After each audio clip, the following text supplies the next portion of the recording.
Les scientifiques sont à peu près tous d'accord sur certains principes de base du réchauffement climatique. La Terre se réchauffe-t-elle? Oui.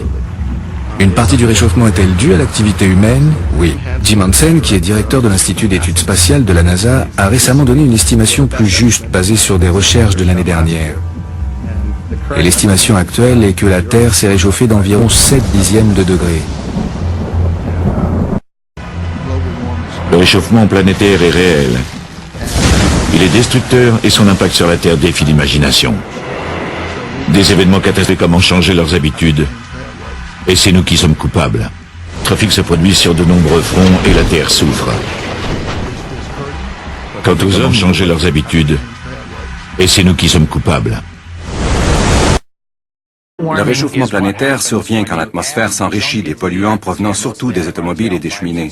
Ces gaz bloquent une partie de l'échange d'énergie entre la Terre et l'espace, piégeant la chaleur près de la surface de la Terre. L'impact humain, surtout en ce qui concerne le réchauffement planétaire et les changements climatiques, se remarque d'abord et davantage dans l'Arctique. On commence à voir les événements se produire plus vite que ce que les scientifiques avaient indiqué. D'ici la fin de ce siècle, peut-être même d'ici quelques dizaines d'années, il n'y aura quasiment plus de glace dans l'Arctique. La réalité de la pollution de l'air, c'est qu'il n'y a pas d'échappatoire. Son impact sur la santé va des migraines, des somnolences, des léthargies, jusqu'à des désordres bien plus redoutables. Cela peut non seulement aggraver l'asthme, mais le provoquer. La Terre a un effet de serre naturel. Nous gagnons à peu près une quinzaine de degrés grâce à la présence de la vapeur d'eau, du dioxyde de carbone et du méthane, ce qu'on appelle les gaz à effet de serre qui piègent la chaleur. Ça, c'est l'aspect positif. Les hommes font concurrence à la nature car en utilisant les pots d'échappement et les cheminées d'usine pour vider nos ordures dans l'atmosphère, nous ajoutons à cette quantité de gaz à effet de serre qui est naturelle des gaz qui ne le sont pas. En majeure partie du CO2, du méthane et des produits chimiques inconnus jusque-là, des chlorofluorocarbones qui détériorent aussi l'ozone. En s'accumulant, ils piègent davantage de chaleur. C'est un fait établi, on sait que la présence du dioxyde de carbone a augmenté de 30 à 35%, des gaz ajoutés qui n'avaient jamais existé, et la Terre se réchauffe. Tout cela réuni fait que le réchauffement climatique est non seulement une réalité, mais un grave sujet d'inquiétude pour l'avenir, car nous poursuivons nos activités à un rythme accéléré.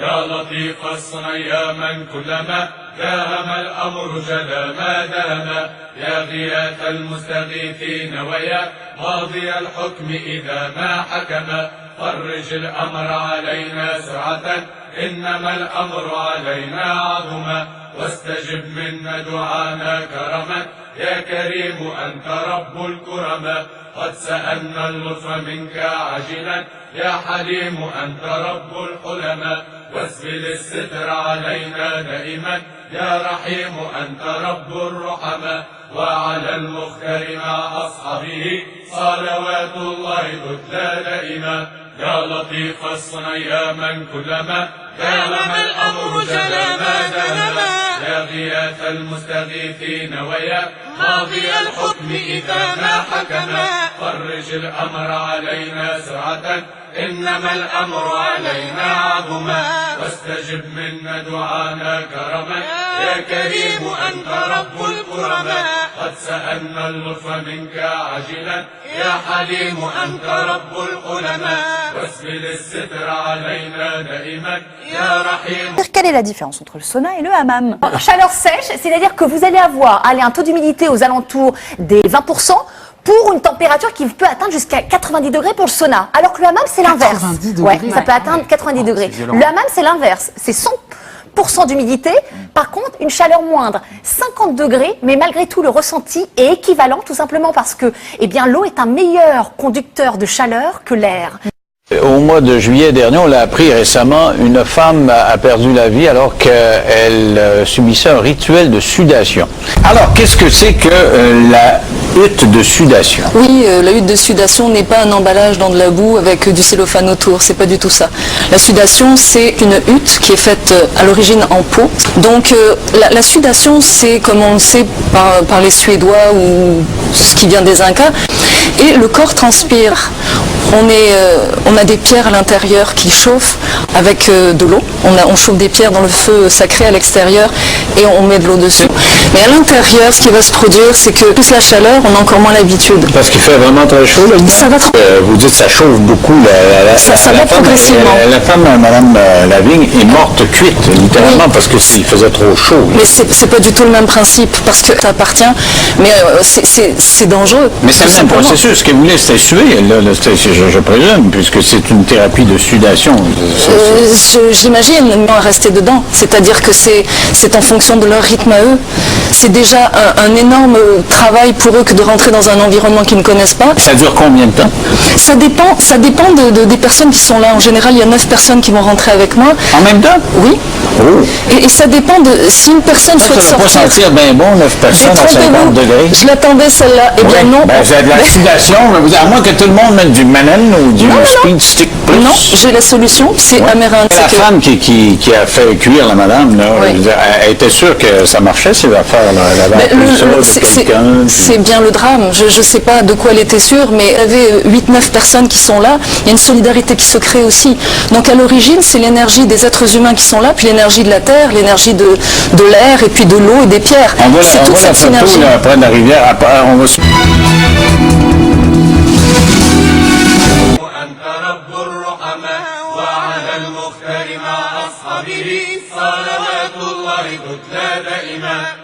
لا يا لطيف يا لطيف لك اللطف فأنت لطيف ومنك يشملنا اللطف لطيف لطيف متوسل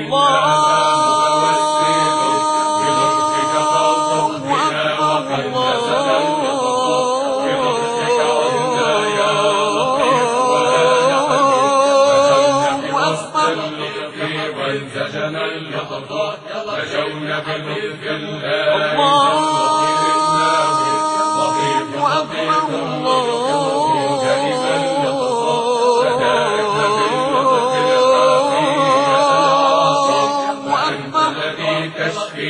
وأنت الذي تعفو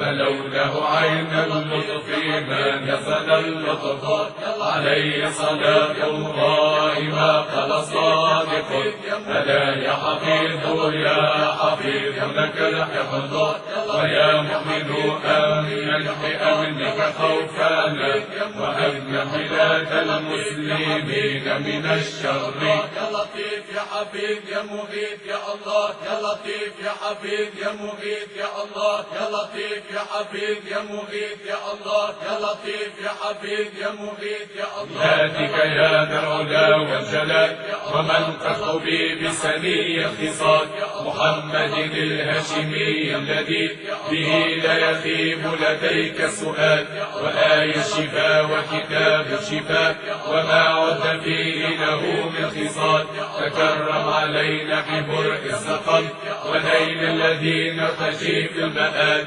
وكن حصنا من جميع الهموم ويا خير شاف ويا خير وال وفرج حروفا قد أثقلت لنا الظهر يا من إليه السؤال ويا أرحم الراحمين ويا كريما يحب السخاء والنوال إليك بسطنا أكف الرجاء ورحمك يا أرحم الراحمين وما خضع عبد إليك فجاء وسيلته سيد المرسلين إليك بسطنا أكف الرجاء ورحمك يا أرحم الراحمين وما خضع عبد إليك فجاء وسيلته سيد المرسلين إليك بسطنا أكف الرجاء ورحمك يا أرحم الراحمين وما خضع عبد إليك فجاء وسيلته سيد المرسلين إليك بسطنا كف الرجاء فرحمك يا أرحم الراحمين فما خضع عبد إليك تجاء وسيلته سيد المرسل نزل سألناك بالقرآن ومن عليه نزل صلى عليه ربنا إلهنا عز وجل وآله وصحبه ملح نجم أو أفل ارحمنا يا مولانا والطف بنا عن عجل يا لطيف لم تزل الطف بنا فيما نزل سألناك بالقرآن ومن عليه نزل صلى عليه ربنا إلهنا عز وجل وآله وصحبه ملح نجم أو أفل ارحمنا يا مولانا والطف بنا عن عجل يا لطيف لم تزل الطف بنا فيما نزل سألناك بالقرآن ومن عليه نزل صلى عليه ربنا إلهنا عز وجل وآله وصحبه ملح نجم أو أفل ارحمنا يا مولانا والطف بنا عن عجل يا منتهى أمالي يا منتهى أملي وكنز رجائي يا عمدتي في شدتي ورخائي أنت رب الرحماء وعلى المختار مع أصحابه صلوات الله تتلى دائما لا يا لطيف يا لطيف لك اللطف فأنت لطيف ومنك يشملنا اللطف لطيف لطيف متوسل بلطفك فالطف بنا وقد نزل اللطف بلطفك عنا يا لطيف ولا نحن دخلنا بوسط اللطف وانسجنا اللطف نجونا بلطف الله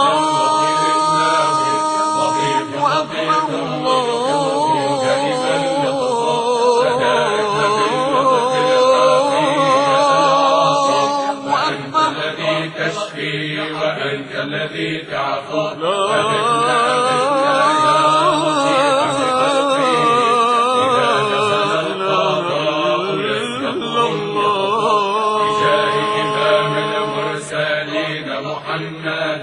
فلوله عين اللطف ما نزل اللطف عليه صلاة الله ما قال صادق ألا يا حفيظ يا حفيظ لك الحفظ ويا مؤمن أمن بأمنك خوفانا وأمن بلاد المسلمين من الشر يا لطيف يا حفيظ يا مغيث يا الله يا لطيف يا حفيظ يا مغيث يا الله يا لطيف يا حفيظ يا مغيث يا الله يا لطيف يا حفيظ يا مغيث يا الله ذاتك يا ذا العلا والجلال ومن تخطبي بسني الخصال محمد الهاشمي الذي به لا يخيب لديك السؤال وآي الشفاء وكتاب الشفاء وما عد فيه له من خصال تكرم علينا ببرء السقم ونيل الذي نرتجي في المآل وكن حصنا من جميع الهموم ويا خير شاف ويا خير وال وفرج قلوبا لقد أثقلت لنا الظهر يا من إليه السؤال ويا أرحم الراحمين ويا كريما يحب السخاء والنوال إليك بسطنا أكف الرجاء ورحمك يا أرحم الراحمين فما خضع عبد إليك بجاء وسيلته سيد المرسلين إليك بسطنا أكف الرجاء ورحمك يا أرحم الراحمين فما خضع عبد إليك بجاء وسيلته سيد المرسلين إليك بسطنا أكف الرجاء ورحمك يا أرحم الراحمين فما خضع عبد إليك بجاء وسيلته سيد المرسلين إليك بسطنا كف الرجاء فرحمك يا أرحم الراحمين فما خفى عبد إليك تجاء وسيلته سيد المرسل نزل سألناك بالقرآن ومن عليه نزل صلى عليه ربنا إلهنا عز وجل وآله وصحبه ما لاح نجم أو أفل ارحمنا يا مولانا والطف بنا عن عجل يا لطيف لم تزل الطف بنا فيما نزل سألناك بالقرآن ومن عليه نزل صلى عليه ربنا إلهنا عز وجل وآله وصحبه ما لاح نجم أو أفل ارحمنا يا مولانا والطف بنا عن عجل يا لطيف لم تزل الطف بنا فيما نزل سألناك بالقرآن ومن عليه نزل صلى عليه ربنا إلهنا عز وجل وآله وصحبه ما لاح نجم أو أفل ارحمنا يا مولانا والطف بنا عن عجل يا منتهى أمالي يا منتهى أمالي وكنز رجائي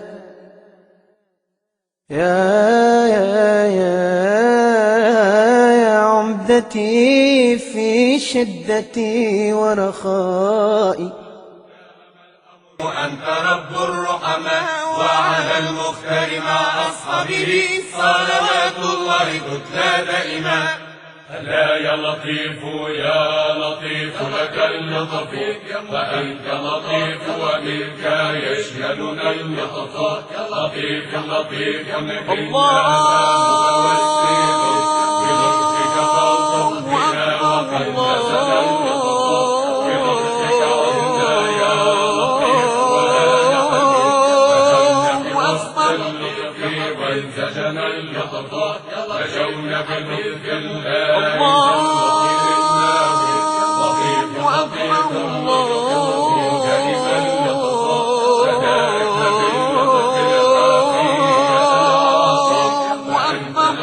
تشفي وأنت الذي تعفو أبدنا يا لطيف بقلبي إذا نزل القضاء يستقر بجاه إمام المرسلين محمد فلوله عين اللطف ما نزل اللطف عليه صلاة الله ما قال صادق ألا يا حفيظ يا حفيظ لك الحفظ ويا مؤمن أمن بأمنك خوفنا وأمن بلاد المسلمين من الشر يا لطيف يا حفيظ يا مغيث يا الله يا لطيف يا حفيظ يا مغيث يا الله يا لطيف يا حفيظ يا مغيث يا الله يا لطيف يا حفيظ يا مغيث يا الله ذاتك يا ذا العلا والجلال ومن تخبي بسني الخصال محمد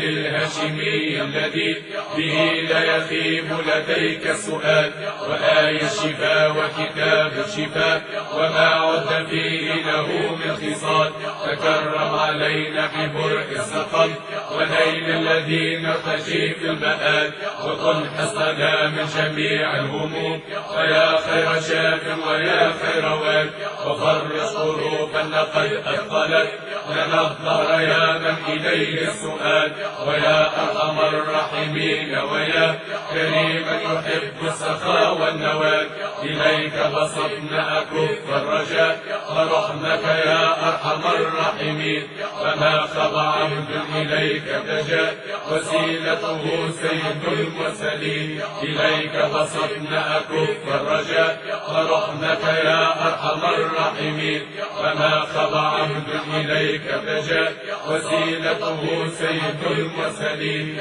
إليك بسطنا أكف الرجاء ورحمك يا أرحم الراحمين وما خضع عبد إليك تجا وسيلته سيد المرسلين إليك بسطنا أكف الرجاء ورحمك يا أرحم الراحمين يا مولانا والطف بنا عن عجل يا لطيف لم تزل الطف بنا فيما نزل سألناك بالقرآن ومن عليه نزل صلى عليه ربنا إلهنا عز وجل وآله وصحبه ما لاح نجم أو أفل ارحمنا يا مولانا والطف بنا عن عجل يا لطيف لم تزل الطف بنا فيما نزل سألناك بالقرآن ومن عليه نزل صلى عليه ربنا إلهنا عز وجل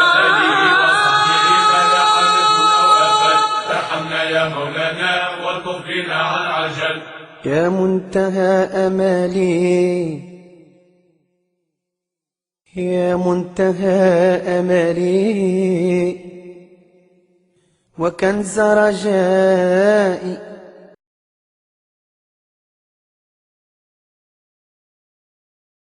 بسم الله الرحمن الرحيم فارتقب يوم تأتي السماء بدخان مبين يغشى الناس هذا عذاب أليم إنا كاشف العذاب قليلا إنكم عائدون يوم نبطش البطشة الكبرى إنا منتقمون.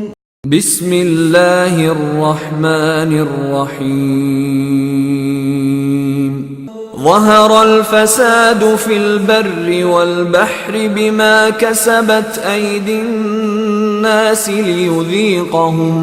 ليذيقهم بعض الذي عملوا لعلهم يرجعون.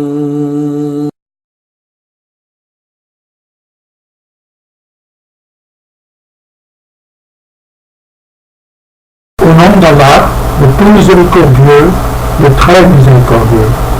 Soyez attentifs et surveillez sans pénage les jours où le ciel présentera les marques évidentes de la fumée. Ce signe néfaste a pour effet de vous emmitoufler et vous souffrirez terriblement. Au nom d'Allah, le plus miséricordieux, le très miséricordieux. La nuisance est devenue visible en mer et sur la terre ferme. Elle résulte des biens produits par des activités humaines. Les gens goûteront aux effets nocifs de leurs produits. Vont-ils y remédier?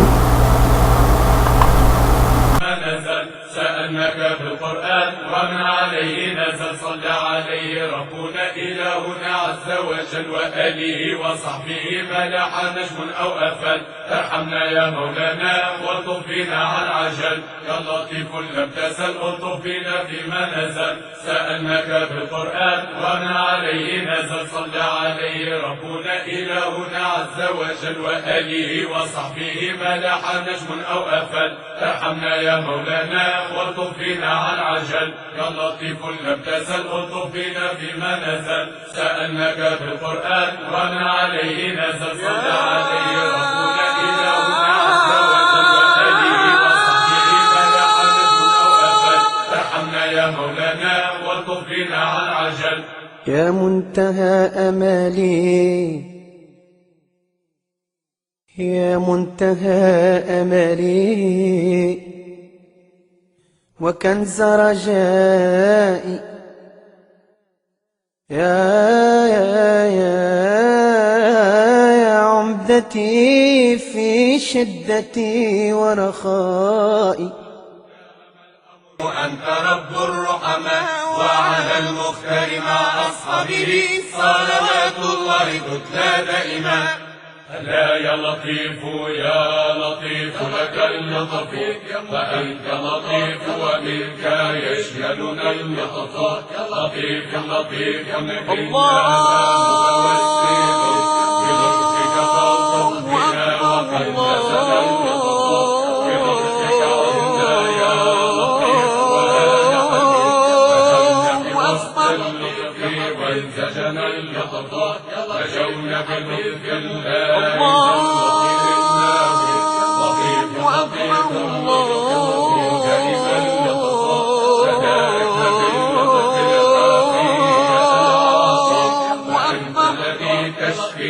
وأنت الذي تعفو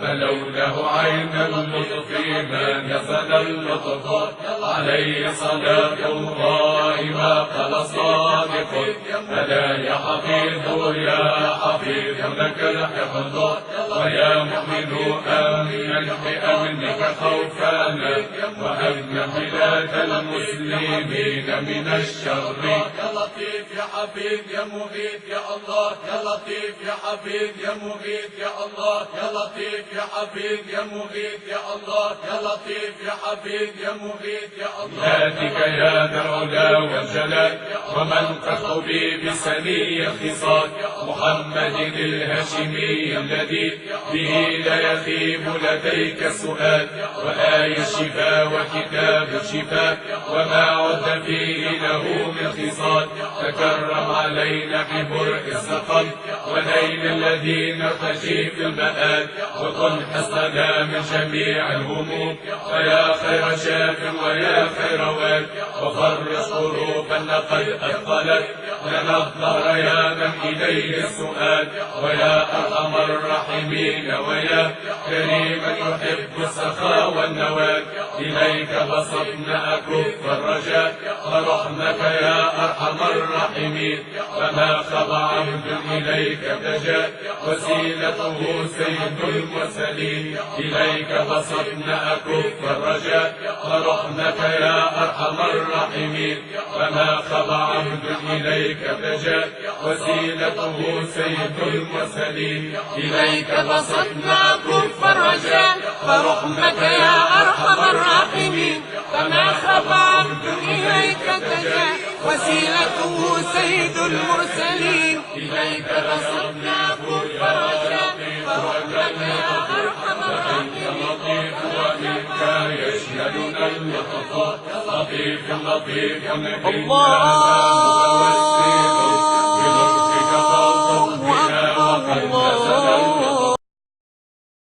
Le réseau de l'association de surveillance de la 7 jours sur 7 atmosphérique en Alsace mesure la qualité de l'air que nous respirons et nous en informe. Au total, l'ASPA dispose d'un réseau d'une centaine d'analyseurs répartis sur toute l'Alsace. C'est elle qui chaque jour nous donne après la météo régionale l'indice de qualité de l'air, un indice qui reprend les valeurs moyennes sur la journée des 4 polluants de l'air principaux. Mais l'ASPA ne se contente pas d'observer. Quand le niveau de pollution dépasse un certain seuil, elle alerte les autorités et les aide à savoir quelles mesures il est nécessaire de prendre. Pour un polluant donné comme l'ozone, on va prendre l'exemple de l'ozone, on sait qu'il y a des sources qui vont amener des points d'ozone élevés, on va avoir des prévisions qui vont être faites et il y aura des actions qui vont être menées pour inciter à utiliser moins les transports individuels au profit des transports communs. Et donc, notre travail est de donner tous les éléments pour les décideurs pour agir là où ce sera le plus pertinent. Les premiers intéressés, ce sont les Alsaciens. Chacun de nous inhale quotidiennement environ 15 000 litres d'air. L'impact sur la santé d'une pollution atmosphérique lourde peut donc être conséquente. En matière sanitaire, les particules, les poussières en suspension, ce sont les polluants qui sont, les plus nocifs, puisqu'on recense au niveau de l'ensemble de l'Europe des 25 une surmortalité de 350 000 individus par an.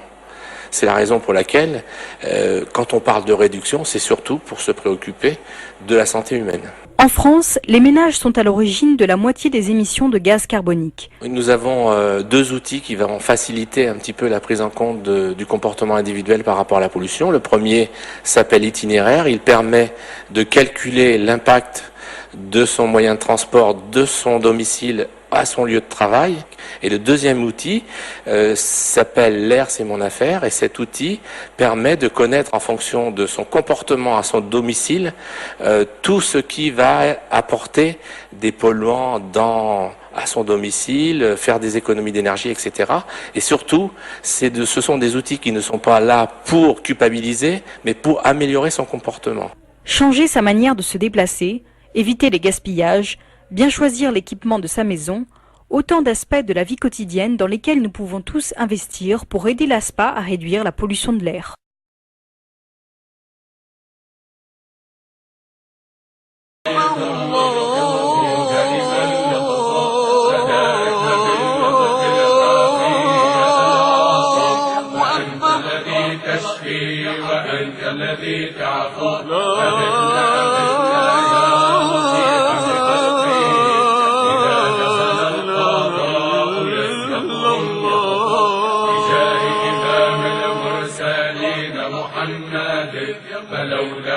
من اللطف ما نزل اللطف عليه صلاة الله ما قال صادق ألا يا حفيظ يا حفيظ لك الحفظ ويا مؤمن أمن بأمنك خوفنا وأمن بلاد المسلمين من الشر. يا لطيف يا حفيظ يا مغيث يا الله يا لطيف يا حفيظ يا مغيث يا الله يا لطيف يا حفيظ يا مغيث يا الله يا لطيف يا حفيظ يا مغيث يا الله. ذاتك يا ذا العلا والجلال ومن تخبي بسني اختصاص محمد الهاشمي الذي به لا يخيب لديك سؤال وآي الشفاء وكتاب الشفاء وما عد فيه له من خصال.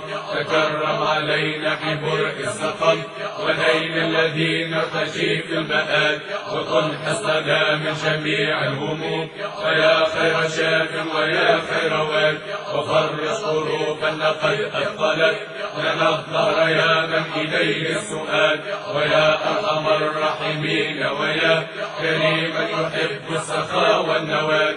إليك بسطنا أكف الرجاء ورحمك يا أرحم الراحمين وما خضع عبد إليك تجا وسيلته سيد المرسلين. إليك بسطنا أكف الرجاء ورحمك يا أرحم الراحمين وما خضع عبد إليك تجا وسيلته سيد المرسلين. إليك بسطنا أكف الرجاء ورحمك يا أرحم الراحمين فما خضع عبد إليك تجا وسيلته سيد المرسلين. إليك بسطنا كف الرجاء ورحمك يا أرحم الراحمين فما خضع عبد إليك تجا وسيلته. Orthodoxes, les protestants, les musulmans, les juifs et les bouddhistes de France, ils demandent, leurs responsables demandent ensemble que la conférence sur le climat, la COP21, qui se tiendra en décembre à Paris, accouche d'un vrai accord, d'un accord qui s'imposerait à tous. Depuis l'encyclique du pape sur l'écologie, nous savons, l'Église catholique, par exemple, veut sauver la planète. L'homme est responsable du réchauffement, plus il en est la principale cause. Donc, les religieux, les responsables religieux veulent sauver la création de Dieu. Oui, il faut protéger la planète contre le réchauffement climatique. Donc, les responsables religieux ont raison. Tout simplement, les représentants religieux ont pris leurs responsabilités et j'applaudis. L'enjeu, le problème, c'est comment mobiliser nos sociétés, les électeurs, donc toute la société pour l'avenir. C'est très difficile de prendre des décisions compliquées pour que dans 20 ans, le réchauffement climatique ne devienne pas une véritable catastrophe. Nous vivons dans la société de l'immédiat et les responsables religieux, en fait, ont pointé le doigt là-dessus. On dit moralement, nous avons le devoir de nous projeter dans l'avenir et nous projeter dans l'avenir, c'est prendre des décisions difficiles aujourd'hui, difficiles pour l'économie, mais qui protègent la planète. Voilà l'enjeu. C'est compliqué de mettre ensemble la planète, oui, mais c'est la seule solution.